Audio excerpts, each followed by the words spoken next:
Today I've got a lineup of easy but tasty dishes that I've been cooking up for my family during those hectic weekdays.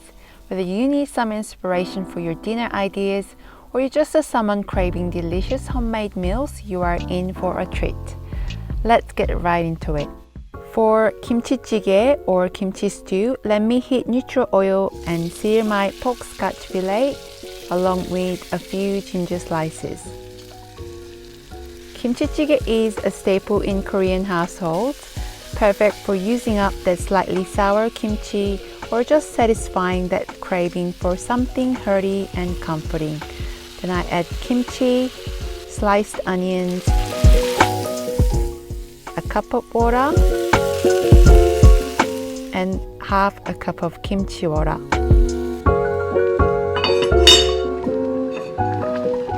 Chop your kimchi beforehand unless you are in a rush like I was. It was not a good idea to cut up the kimchi when the pot is bubbling. After fishing out the meat pieces, I cut them up.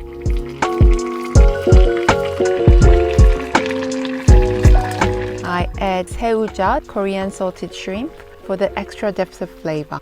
If you don't have it, a small amount of fish sauce works too. And if your kimchi is on the sour side, a pinch or two of sugar can balance things out.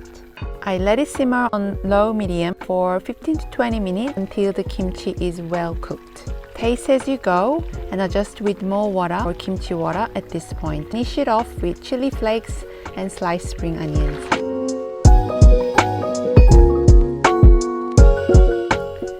I like having this stew over rice with a fried egg, and you've got a satisfying meal that never fails.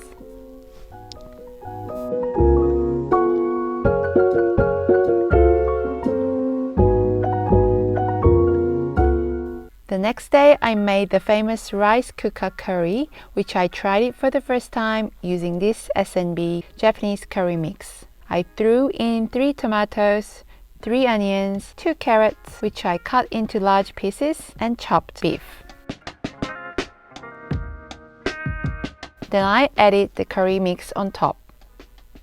According to the recipe, you do not require any water. Now here is the crucial part. You need to select a steam mode and cook it for at least 15 minutes. I accidentally left it on steam mode only 20 minutes and things didn't look quite right. I quickly adjusted the timer for another 30 minutes on steam mode.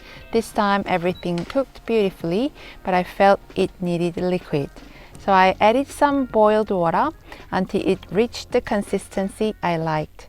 It ended up taking quite a long time, but let me tell you, it was well worth it. The authenticity and depth of taste were next level, so I highly recommend you try if you have a rice cooker around.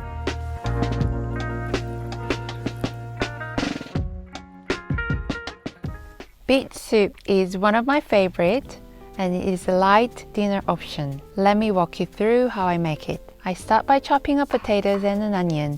The size isn't crucial because we will be pureeing the vegetables, but I like to keep them in similar sized pieces.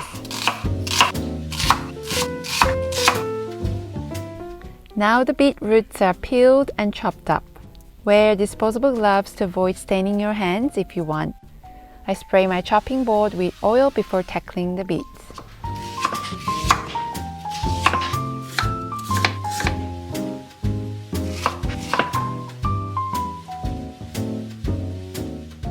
In a pot, I heat some olive oil, then I add the chopped onion, grated ginger, and minced garlic.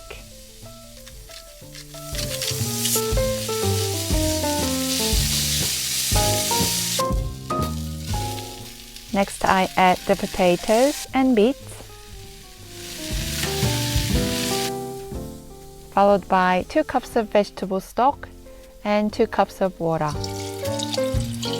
Let it simmer for 25 minutes with the lid on. Once it's cooked, let the mixture cool a little bit before transferring it to a blender.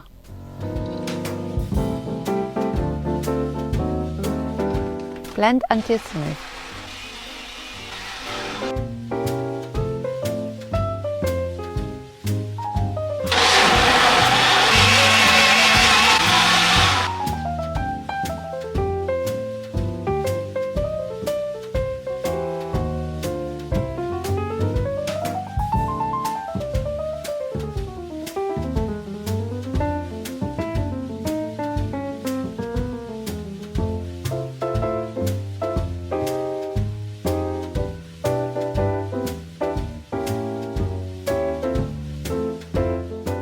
Now take a moment to admire the stunning color of this soup. It is almost too beautiful to eat.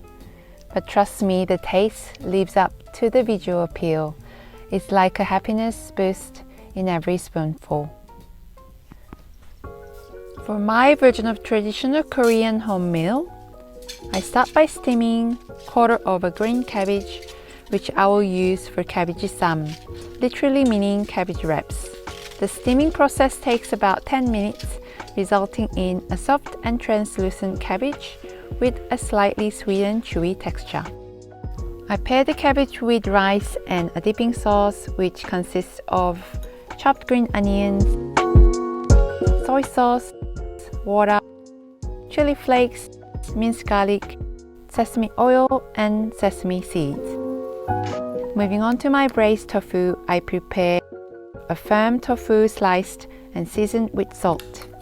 After wiping off excess moisture with a paper towel, I heat up a generous amount of neutral oil in a pan over medium heat. Placing the tofu in the piping hot pan prevents sticking to the stainless steel surface. For the tofu sauce, I mix soy sauce, fish sauce, water, minced garlic, chili flakes, optional Korean plum extract, and sugar or stevia, along with chopped spring onions.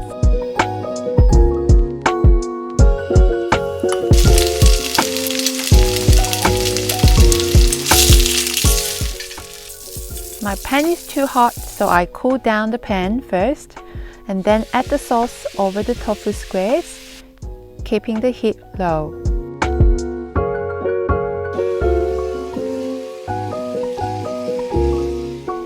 If the sauce reduces too much, you can add 1 to 2 tablespoons of water.